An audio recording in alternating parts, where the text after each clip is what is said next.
Good morning, everybody, and welcome to this press conference by COP29 Climate Justice Coalition. My name is Asad Rahman from War on Want.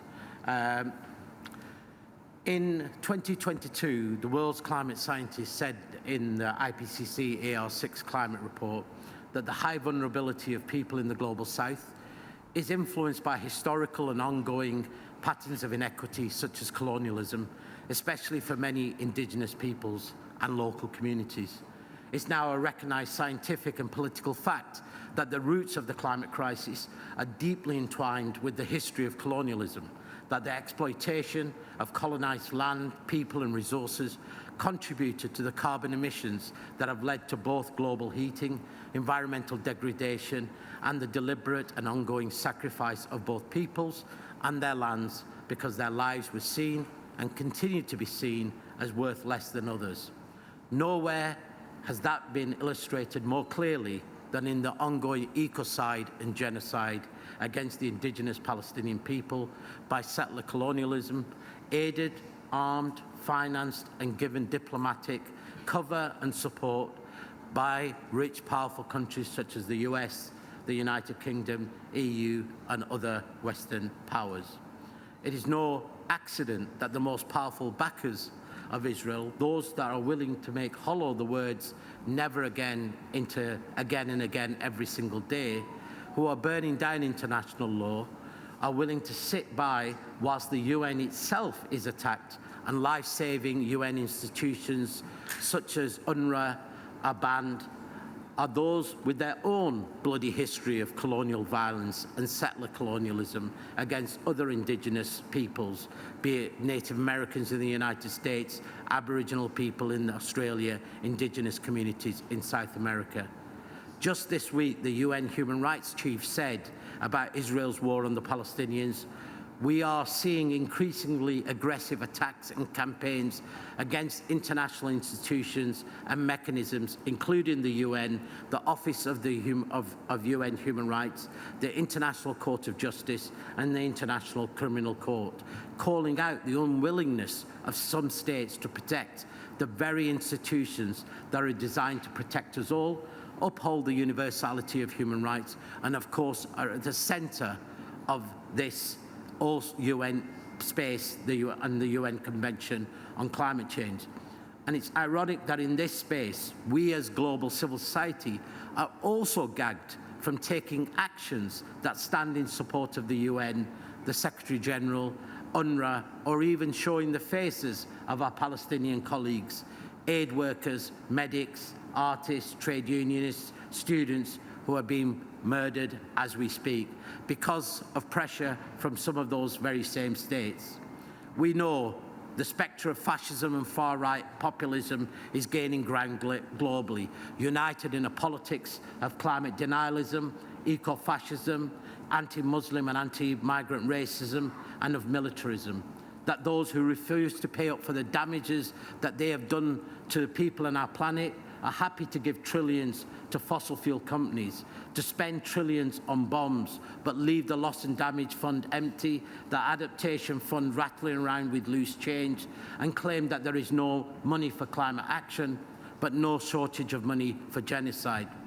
And we know that if we are unable to prevent the televised genocide of the Palestinians, then, and if we as people of conscience stay silent, then we will be unable to stop the genocide of climate injustice.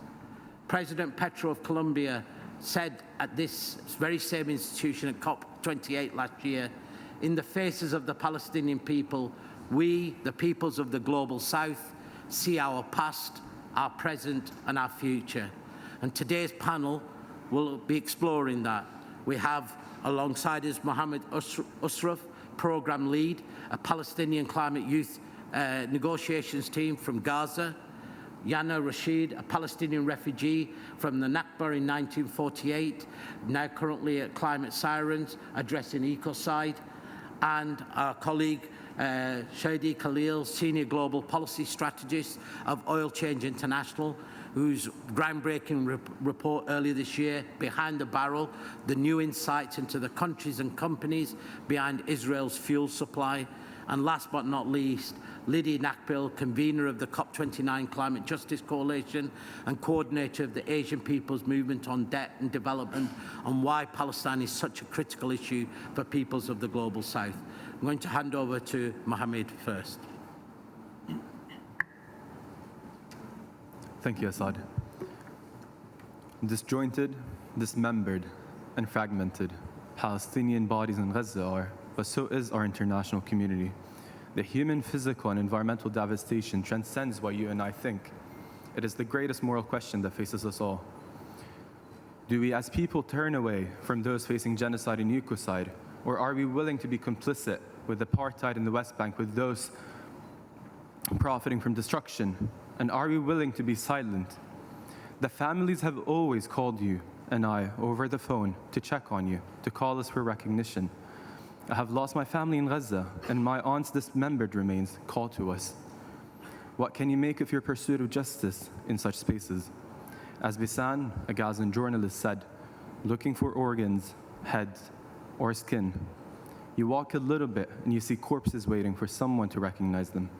Now, the mere act of digging a grave peacefully is the only time the dignity of the Palestinians becomes whole. What becomes of your pursuit of justice here at COP and your own local communities and countries?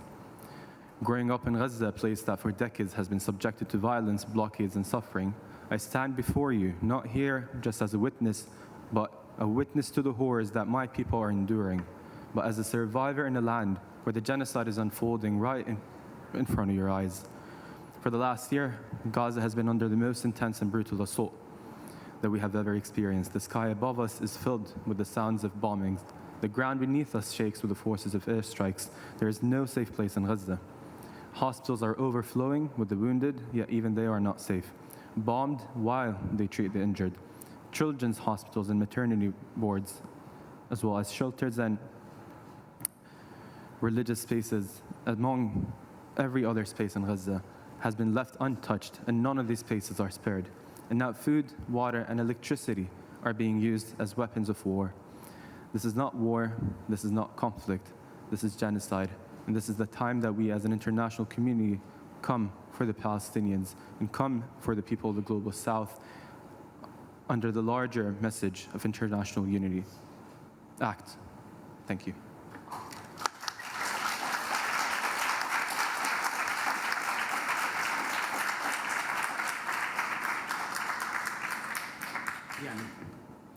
After talking about the genocide, we have to mention the ecocide in both Palestine and Lebanon. But first, we need to know what ecocide exactly means. Ecocide means ecocide is a crime against ecosystem. It's a destruction of the land and environment by human beings. For Palestine and Lebanon, countries deeply reliant on their natural resources, ecocide is not only an environmental tragedy, but it's also a threat to the survival, an intentional destruction of the environment to make a place uninhabitable in order to ethnically cleanse its population. During the first 4 months of the strikes, Israel has unleashed 70,000 tons of bombs on Palestine, mainly in Gaza. These bombs contain phosphorus bombs, which have the potential to seriously damage the environment and infrastructure. White phosphor impacts aquatic life when it comes to contact with water, where it can stay concealed for years. Detonation releases phosphoric acid, which is extremely corrosive and can cause soil acidification, stunted plant development, and even water contamination. Bombs generate ecological issues that contaminate the soil, water, and air, destroying every foundation of life. In Gaza, the farmland is burned and broken, water sources are poisoned, and sewage systems lie in ruins. The sea, which was once always full of life, is now toxic, and the land, which was full of olive trees, now struggles to recover because of the war, because of the genocide. The land's destruction isn't only physical, it's emotional, it's cultural, it's deeply personal.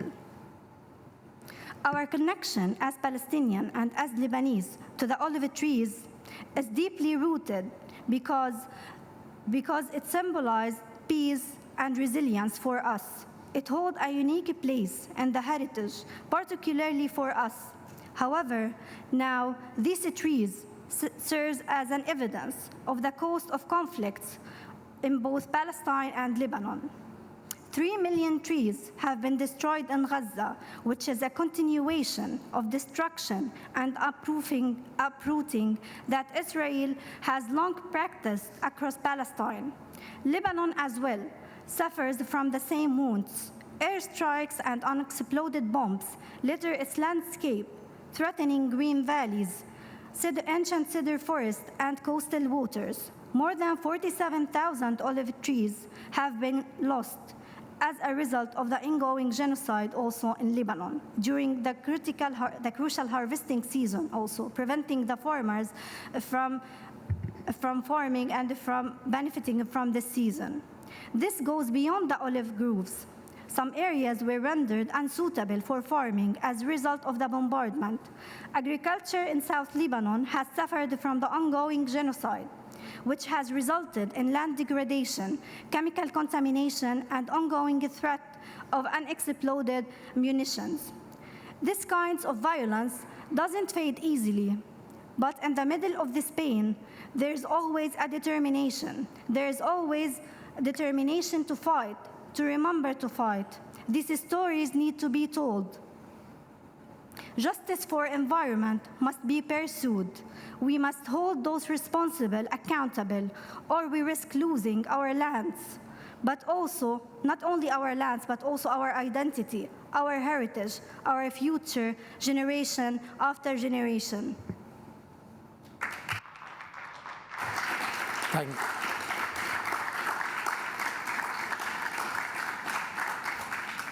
Thank you, Yana. But this ecocide and genocide is not possible without the complicity of the fossil fuel industry, those that are fueling this war. So over to you, Shady. Thank you. I mean, it's not news. For years and years, we have known that the fossil fuel industry has been exploiting, extracting, and having an unending hunger for profit. It has driven climate change, and this is why we are here, deepened inequality and devastated ecosystems. But today we face even a graver reality. This industry is not only plundering our planet, but also enabling a genocide in Gaza and leading and bombing and invading a war in Lebanon. OCI commissioned data analysis on crude oil and refined petroleum flows to Israel in order to see who's fueling this genocide. Between October 2023 and July 2024, we have identified the following: 65 totaling on 4.8 million tons of oil and gas entering Israel. This data is verified through satellite images and also trading database. Azerbaijan, where we being hosted in COP29, emerged as Israel leading crude oil supplier, accounting for 28% of its imports. I mean, I sit with this for a bit. Shockingly, despite the International Court, ICJ, issuing an interim order under Article 1 of the Genocide Convention, citing a risk of genocide. Nearly 64% of these shipments continue without interruption. Meanwhile, the United States, of course, remains complicit by exporting military-grade jet fuel refined in Texas. This fuel directly powers the aircrafts that bomb neighborhoods, hospitals, schools in Gaza and Lebanon.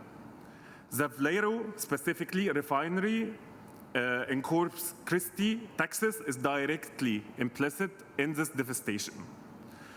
I mean, it's clear. The International Court of Justice has been very clear in their interim order under Article 1 of Genocide Convention, and I repeated, and my colleagues repeated more than once, states an obligation to prevent and to punish a genocide. The ICJ has already identified a real and imminent risk of genocide in Gaza, where civilians are under siege. but yet Azerbaijan and the US continue to put a priority to profits over Palestinian and Lebanese lives and continue to fuel this genocide. This is more than policy failure. It's a profound moral collapse.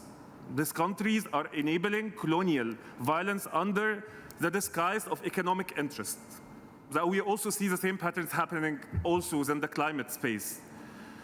Exposing deep hypocrisy of nations that claim to champion climate justice while being complicit in bloodshed of innocent civilians. The fight of climate justice is inseparable from the fight against colonialism, occupation, and military oppression. The same systems that extract the oil from the earth fund also bombs that drops on homes. Corporations like BP, Chevron, Eni, ExxonMobil, and Shell, which control 35% of the shipments we tracked, are complicit into this genocide. This is also neo-colonialism that's coming to our countries and our regions in the global south. Countries must be held accountable. They possess the power to stop this violence. They are not helpless. They simply can turn off the taps. The fossil fuel industry relentless pursue for profit, costing lives, and the government that supports this industry are directly complicit in this genocide. We say it loud and clear here at COP29, climate justice cannot exist without dismantling the systems of colonialism, occupation that drive both environmental destruction and human suffering. Thank you. Thank you.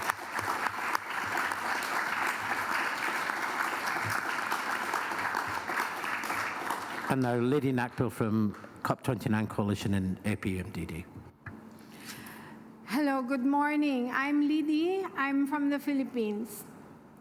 The first time I joined a solidarity group for the people of Palestine was when I was in the university, and I can tell you this was many decades ago.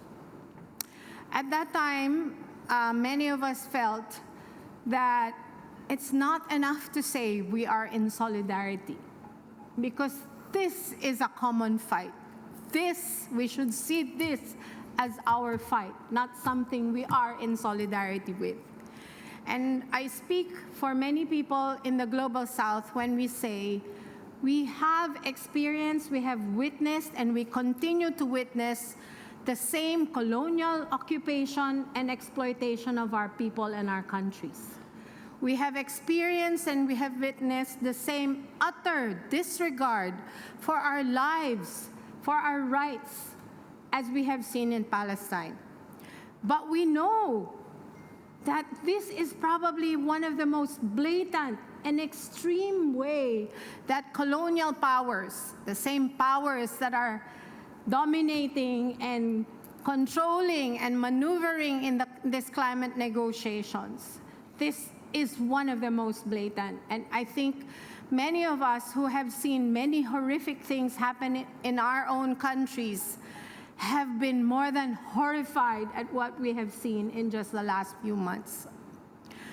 We come here, and we're here for one purpose in these climate negotiations, and that is because we want to save our people and our planet from climate catastrophe. That is because we are here for our people. So I do not understand why we have to explain why we are talking about Palestine in the UNFCCC. Isn't that also about people? How can we talk about saving humanity from climate change when we're not going to talk about saving it from one of the most atrocious wars against humanity that has ever taken place in our planet? Against this very blatant, arrogant, with not even a shred of pretense that this is something evil, because they're just outrightly, blatantly saying they have a right to do this, to disregard people's lives. So we're here not just to express our solidarity, but to say this is our fight.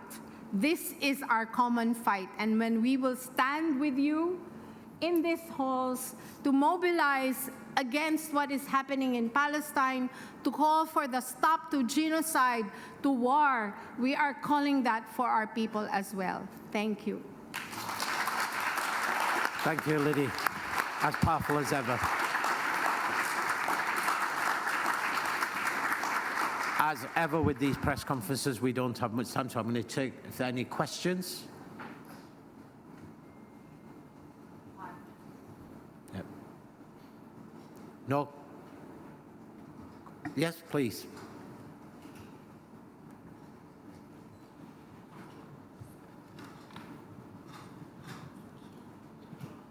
Thank you. This is a very inspirational speech. What I want to ask is, what are some immediate political measures that we can approach to mitigate the current situation? Okay. So the question was practical, immediate measures. So I'm going to go this way down. Well, first of all, they must stop the genocide. We are not just calling for an immediate ceasefire. We need to stop all these senseless killings that is happening in Palestine, but also in many places in the world. And we want the governments in this conference to say something about it. They cannot pretend that it's not related to climate. They must be forced, they must be compelled in this conference to say something. They have been ignoring this issue. We don't understand why in the United Nations there's a lot of statements, strong statements that have already been held, but here they're pretending that it is not happening. No one is saying anything. No one government is saying anything about this. So we have to compel them to react and to say something in this conference, I think. That's an immediate practical thing. Yeah, and if I can also add, arms embargo and energy. I mean, closing off the tap. It's very, very easy, right? It's not very easy in terms of practice, but it's a very easy in terms of political pressure. And the ICJ put the legal ground for this. So governments need to start doing this. You cannot just say that you condemn the genocide without taking this action. So we urge governments to do this. This is a very practical political move that they can do to pressure and stop this genocide. I'll keep my part.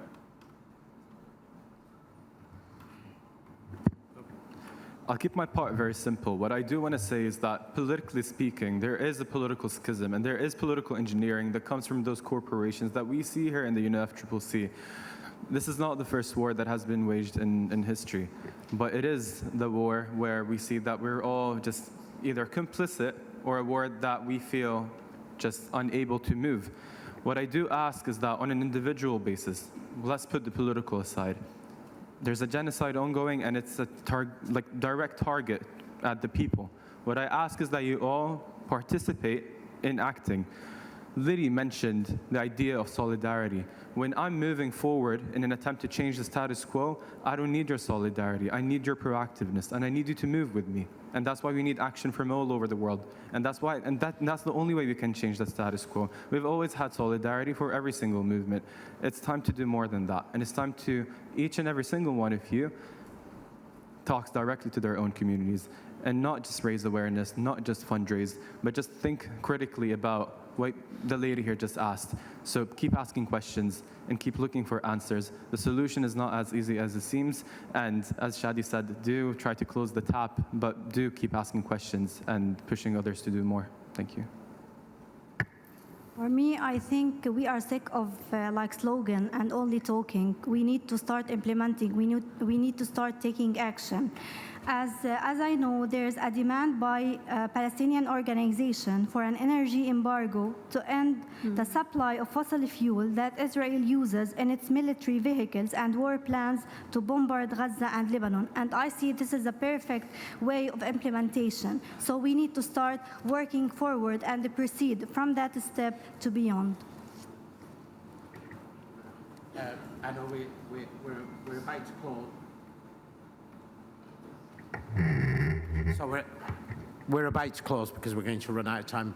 But just in answering the question for those of you who are in the global north, It's very clear there are banks and corporations, the very same ones like Barclays that are fueling the fossil fuel industry are also fueling in the arms industry.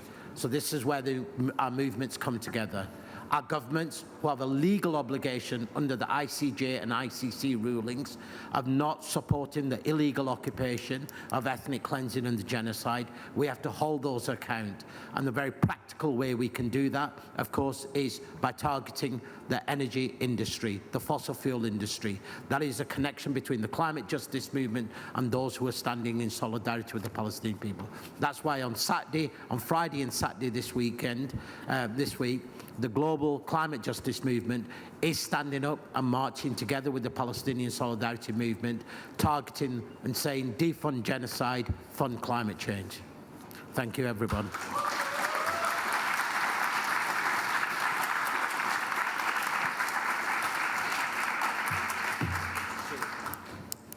People are available. Hello again. We didn't go beyond time, did we? We're okay, right?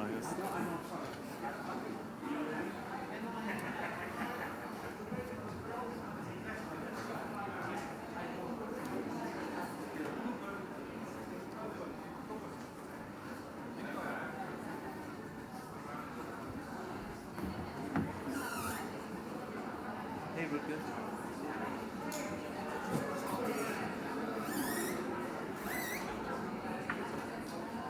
I will do that, yeah. I don't know why that's suddenly become an issue. Yeah. I'll do that. Hang on. Three on the panel. Okay. Right. Hang on. Let's not all get too close together. Sorry. Hello. Hello. Can you come in?